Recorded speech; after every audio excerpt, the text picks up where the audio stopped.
नमस्कार दोस्तों, चलिए जानते हैं छत्तीसगढ़ के हर जिला हर क्षेत्र की फटाफट 50 बड़ी खबरें सिर्फ 10 मिनट में। लेकिन उससे पहले आप ये वीडियो किस जगह से देख रहे हैं हमें कमेंट में जरूर बताएं। छत्तीसगढ़ सरकार ने गरीब और जरूरतमंद परिवारों के लिए मुख्यमंत्री राहत सहायता योजना शुरू की है। इस योजना के तहत गंभीर बीमारी, दुर्घटना या आपात स्थिति में इलाज हेतु पात्र हितग्राहियों को 25,000 से 2 लाख रुपये तक की आर्थिक सहायता सीधे बैंक खाते में प्रदान की जाएगी। महिला सशक्तिकरण को बढ़ावा देने के लिए राज्य सरकार ने महतारी उद्यम योजना लागू की है। इसके अंतर्गत स्वयं सहायता समूह से जुड़ी महिलाओं को स्वरोजगार शुरू करने के लिए 50,000 रुपये तक की बिना ब्याज आर्थिक सहायता दी जाएगी, जिससे महिलाएं आत्मनिर्भर बन सकें। छत्तीसगढ़ सरकार ने भूमिहीन श्रमिकों के लिए नव श्रमिक सहायता योजना की शुरुआत की है। इस योजना के तहत पात्र मजदूरों को सालाना 10,000 रुपये की सहायता राशि 2 किस्तों में सीधे बैंक खाते में डीबीटी के माध्यम से दी जाएगी। किसानों को खेती में राहत देने के उद्देश्य से मुख्यमंत्री बीज अनुदान योजना शुरू की गई है।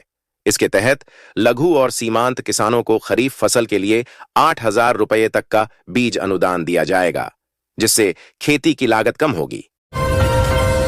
राज्य सरकार ने छात्रों के लिए डिजिटल शिक्षा प्रोत्साहन योजना की घोषणा की है।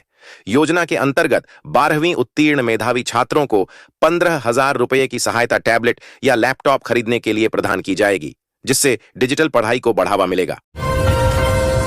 ग्रामीण क्षेत्रों में रोजगार सृजन के लिए मुख्यमंत्री ग्रामीण व्यवसाय योजना लागू की गई है। इस योजना के तहत युवाओं को डेयरी, पोल्ट्री और छोटे व्यवसाय शुरू करने के लिए 1 लाख रुपये तक की सब्सिडी दी जाएगी। छत्तीसगढ़ सरकार ने बुजुर्गों के लिए सम्मान पेंशन योजना का विस्तार किया है। अब 60 वर्ष से अधिक आयु के पात्र नागरिकों को हर महीने 1,500 रुपये पेंशन राशि मिलेगी, जिससे वृद्धजनों को नियमित आर्थिक सहारा प्राप्त होगा। आदिवासी परिवारों के हित में वन अधिकार सहायता योजना शुरू की गई है। इस योजना के अंतर्गत वन अधिकार पट्टा प्राप्त परिवारों को खेती और आवास विकास के लिए 20,000 रुपये की एकमुश्त सहायता राशि दी जाएगी। राज्य सरकार ने बेरोजगार युवाओं के लिए मुख्यमंत्री कौशल भत्ता योजना लागू की है। इसके तहत कौशल प्रशिक्षण ले रहे युवाओं को हर महीने 2,500 रुपये का भत्ता दिया जाएगा, ताकि वे प्रशिक्षण के दौरान आर्थिक रूप से सुरक्षित रह सकें। छत्तीसगढ़ सरकार ने प्री मैट्रिक छात्रवृत्ति योजना में राशि बढ़ाई है। अब अनुसूचित जाति और जनजाति वर्ग के कक्षा 9वीं और 10वीं के छात्रों को सालाना 6,000 रुपये सीधे बैंक खाते में दिए जाएंगे। यह राशि बच्चों की पढ़ाई जारी रखने और शिक्षा में आर्थिक मदद सुनिश्चित करने के लिए है। छोटे व्यापारियों के लिए मुख्यमंत्री व्यापार सहायता योजना लागू की गई है। इसके तहत पंजीकृत छोटे दुकानदारों और ठेला पटरी वालों को दुकान सुधार, माल खरीद और व्यवसाय बढ़ाने के लिए 30,000 रुपये की आर्थिक सहायता दी जाएगी। योजना का उद्देश्य व्यवसाय को मजबूत करना और ग्रामीण आय बढ़ाना है। सुरक्षित मातृत्व योजना लागू की गई है, जिसका उद्देश्य गर्भवती महिलाओं के स्वास्थ्य और पोषण को सुनिश्चित करना है। पंजीकृत महिलाओं को जांच, दवा और पोषण आहार के लिए कुल 8,000 रुपये की सहायता राशि दी जाएगी, जो 3 चरणों में सीधे बैंक खाते में उपलब्ध कराई जाएगी। सहायक उपकरण अनुदान योजना के तहत दिव्यांगजनों को व्हील चेयर, बैसाखी, श्रवण यंत्र और अन्य जरूरी उपकरण खरीदने के लिए 20,000 रुपये तक की सहायता दी जाएगी। यह योजना दिव्यांग नागरिकों को आत्मनिर्भर बनाने, उनके जीवन को आसान करने और रोजमर्रा की गतिविधियों में मदद करने के उद्देश्य से शुरू की गई है। किसानों के लिए मुख्यमंत्री सिंचाई प्रोत्साहन योजना शुरू की गई है। योजना के तहत ड्रिप और स्प्रिंकलर सिंचाई प्रणाली लगाने पर किसानों को लागत का 70% तक अनुदान मिलेगा। इससे जल संरक्षण होगा, उत्पादन बढ़ेगा और किसान कम खर्च में अधिक लाभ कमा सकेंगे, जो कृषि क्षेत्र के विकास में सहायक है। छात्राओं को उच्च शिक्षा के लिए प्रोत्साहित करने हेतु कन्या शिक्षा प्रोत्साहन योजना लागू की गई है। योजना के अंतर्गत 12वीं उत्तीर्ण छात्राओं को कॉलेज या व्यावसायिक पाठ्यक्रम में दाखिला लेने पर 25,000 रुपये की एकमुश्त सहायता दी जाएगी। ये राशि उनकी शिक्षा जारी रखने और आर्थिक बोझ कम करने में मदद करेगी। सफाई कर्मियों के सम्मान और प्रोत्साहन के लिए स्वच्छता सम्मान योजना लागू की गई है। योजना के तहत नियमित सफाई कर्मियों को उनके उत्कृष्ट कार्य के लिए साल में एक बार 5,000 रुपये का प्रोत्साहन बोनस दिया जाएगा। यह योजना उनके मनोबल को बढ़ाने और सफाई कार्य में गुणवत्ता लाने के उद्देश्य से है। ग्रामीण महिलाओं को आत्मनिर्भर बनाने के लिए मुख्यमंत्री सिलाई मशीन योजना शुरू की गई है। इसके तहत पात्र महिलाओं को मुफ्त सिलाई मशीन के साथ 7,000 रुपये की आर्थिक सहायता दी जाएगी। यह योजना महिलाओं को घर बैठे रोजगार शुरू करने और अपनी आय बढ़ाने में मदद करेगी। युवाओं को नया व्यवसाय शुरू करने में मदद के लिए स्टार्टअप सहयोग योजना लागू की गई है। योजना के अंतर्गत पात्र युवाओं को 2 लाख रुपए तक की आर्थिक सहायता, प्रशिक्षण और मार्गदर्शन दिया जाएगा। इसका उद्देश्य नए व्यवसाय शुरू करने वाले युवाओं को आत्मनिर्भर बनाना और रोजगार सृजन बढ़ाना है। मछुआरों की आर्थिक स्थिति सुधारने के लिए मत्स्य विकास सहायता योजना शुरू की गई है। योजना के अंतर्गत नाव, जाल और मछली बीज खरीदने के लिए पात्र मछुआरों को 15,000 रुपये तक की आर्थिक सहायता दी जाएगी। यह योजना ग्रामीण मछुआरों की आमदनी बढ़ाने और उन्हें आत्मनिर्भर बनाने के उद्देश्य से लागू की गई है। किसानों को प्राकृतिक आपदाओं से सुरक्षा देने के लिए मुख्यमंत्री फसल सुरक्षा योजना लागू की गई है। इस योजना के अंतर्गत ओलावृष्टि, सूखा या अतिवृष्टि से फसल नुकसान होने पर किसानों को प्रति एकड़ 10,000 रुपये तक का मुआवजा सीधे बैंक खाते में दिया जाएगा। यह किसानों की आय को सुरक्षित करने में सहायक है। श्रमिक परिवारों के बच्चों की पढ़ाई में मदद के लिए शिक्षा सहयोग योजना शुरू की गई है। योजना के तहत कक्षा 1 से 12 तक पढ़ने वाले बच्चों को उनकी कक्षा और योग्यता के अनुसार 3,000 से 8,000 रुपये तक की आर्थिक सहायता दी जाएगी। यह राशि बच्चों की पढ़ाई जारी रखने और मनोबल बढ़ाने के लिए है। विधवा महिलाओं के लिए आत्मनिर्भर विधवा योजना लागू की गई है। योजना के अंतर्गत पात्र विधवा महिलाओं को स्वरोजगार या छोटा व्यवसाय शुरू करने के लिए 50,000 रुपये तक की आर्थिक सहायता दी जाएगी। इसका उद्देश्य महिलाओं को आर्थिक रूप से मजबूत बनाना और उन्हें आत्मनिर्भर बनाना है। राज्य सरकार ने गोबर खरीद प्रोत्साहन योजना का विस्तार किया है। इसके तहत पशुपालकों और ग्रामीणों को गोबर बेचने पर अतिरिक्त प्रोत्साहन राशि दी जाएगी। इससे पशुपालन को बढ़ावा मिलेगा और ग्रामीणों की आय में सुधार होगा। यह योजना ग्रामीण अर्थव्यवस्था को मजबूत बनाने के उद्देश्य से लागू की गई है। छत्तीसगढ़ के अचानकमार बाघ अभयारण्य से एक दुखद खबर सामने आई है। अभयारण्य के सारसडोल क्षेत्र में 2 वर्षीय नर शावक का शव मिलने के बाद वन विभाग ने जांच की तो उसकी मौत की वजह 2 बाघों के बीच हुई हिंसक भिड़ंत पाई गई। अधिकारियों के अनुसार यह घटना बाघों के प्राकृतिक क्षेत्रीय संघर्ष का हिस्सा है, जो अक्सर प्रभुत्व की लड़ाई में देखने को मिलता है। 26 जनवरी 2026 77वें गणतंत्र दिवस के अवसर पर कर्तव्य पथ पर प्रस्तुत छत्तीसगढ़ की झांकी ने देश दुनिया का ध्यान अपनी ओर खींचा।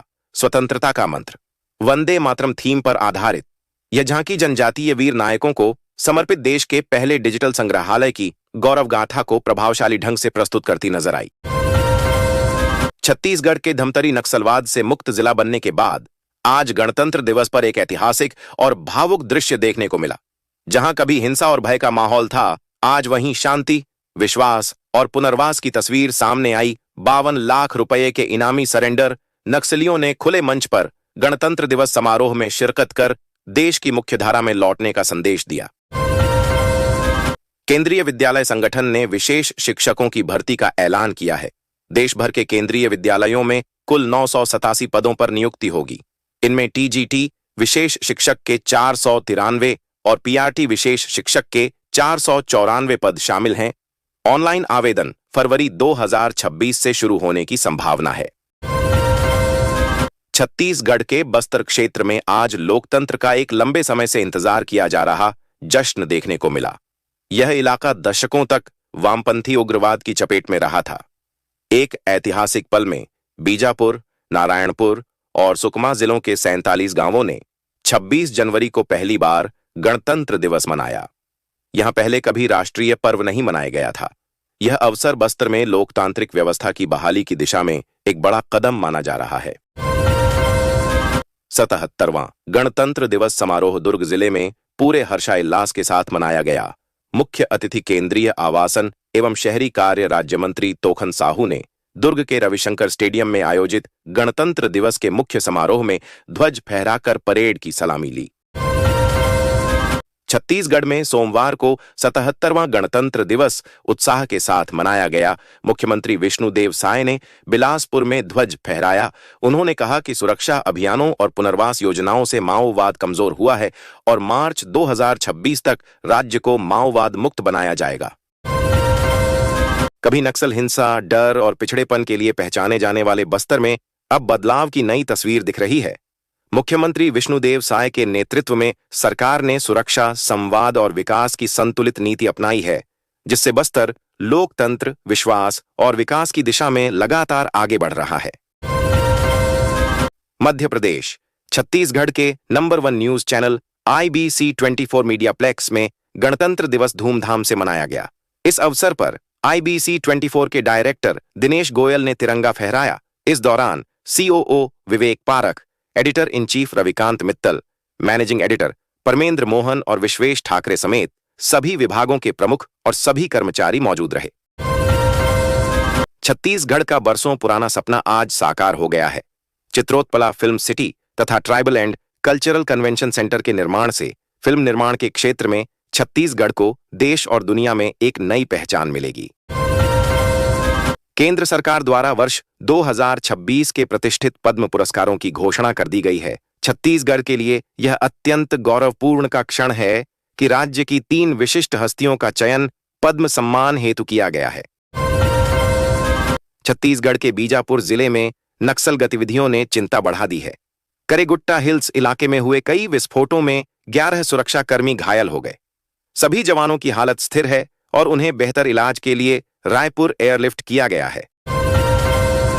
छत्तीसगढ़ के राज्यपाल रमेन डेका ने कहा कि पिछले 2 वर्षों में 2500 से अधिक नक्सलियों ने आत्मसमर्पण किया है। इस वर्ष मार्च महीने तक बस्तर की धरती से माओवाद को पूरी तरह से समाप्त कर दिया जाएगा। राज्यपाल ने 77वें गणतंत्र दिवस के अवसर पर राजधानी रायपुर के पुलिस परेड मैदान में राष्ट्रीय ध्वज फहराया और परेड की सलामी ली। छत्तीसगढ़ में नौकरी की तलाश कर रहे युवाओं के लिए अब राहत भरी खबर है। रोजगार की खोज में लगने वाला वक्त, रोजगार कार्यालय के बाहर लगने वाली लंबी लाइनें और दफ्तरों के चक्कर अब धीरे धीरे बीते जमाने की बात होने जा रहे हैं। छत्तीसगढ़ के बस्तर संभाग के दंतेवाड़ा जिले की समाज सेविका डॉक्टर बुद्धरी ताती को वर्ष 2026 के पद्मश्री सम्मान के लिए चुना गया है। बड़ी दीदी के नाम से प्रसिद्ध डॉक्टर ताती 1984 से हीरानार गांव में रहकर आदिवासी समाज के शिक्षा, स्वास्थ्य और उत्थान के लिए लगातार कार्य कर रही है। मुख्यमंत्री विष्णुदेव साय आज राजधानी रायपुर के पंडित दीनदयाल उपाध्याय ऑडिटोरियम में राष्ट्रीय सड़क सुरक्षा माह 2026 के अंतर्गत आयोजित राज्य स्तरीय सड़क सुरक्षा सम्मान समारोह में शामिल हुए। इस अवसर पर मुख्यमंत्री साय ने कहा कि जन जागरूकता से सड़क दुर्घटनाओं में कमी आएगी। यातायात नियमों के प्रति सजगता ही हमें जनहानि से बचा सकती है। हर साल की तरह इस बार भी कर्तव्य पथ पर विभिन्न राज्यों की झांकियों ने भारत की विविधता को एक मंच पर दिखाया। राजस्थान की शाही भव्यता, हिमाचल के बर्फीले पहाड़ और छत्तीसगढ़ की झांकी में आदिवासी नायकों के संघर्ष तथा नवा रायपुर के डिजिटल म्यूजियम को खास तौर पर दर्शाया गया। छत्तीसगढ़ के कोरबा शहर में होमगार्ड के बर्खास्त जवान ने कलेक्ट्रेट परिसर के अंदर सुसाइड करने की कोशिश की। होमगार्ड ने जहर खाकर आत्महत्या करने की कोशिश की, लेकिन मौके पर मौजूद पुलिस जवानों ने उसे बचा लिया। बर्खास्त जवान को अस्पताल में भर्ती किया गया है। जवान की हालत स्थिर बताई जा रही है। छत्तीसगढ़ के जांजगीर जिले से एक दिल दहला देने वाला मामला सामने आया है। यहां 11वीं के एक छात्र ने 5 पन्नों का सुसाइड नोट लिखकर फांसी लगाकर आत्महत्या कर ली। छात्र ने सुसाइड नोट में स्कूल के प्रिंसिपल और एक शिक्षक पर प्रताड़ना का गंभीर आरोप लगाया है। अमेरिकी प्रांत मेन के बांगोर अंतर्राष्ट्रीय हवाई अड्डे पर बर्फबारी के दौरान एक निजी व्यापारिक विमान के दुर्घटनाग्रस्त होने से 7 लोगों की मौत हो गई और चालक दल का एक सदस्य गंभीर रूप से घायल हो गया। छत्तीसगढ़ में अब मौसम ने करवट लेना शुरू कर दिया है। प्रदेश में अब धीरे धीरे तापमान में बढ़ोतरी होना शुरू हो गया है। तापमान बढ़ाने से ठंड का असर कम हो रहा है और गर्मी का एहसास बढ़ने लगा है।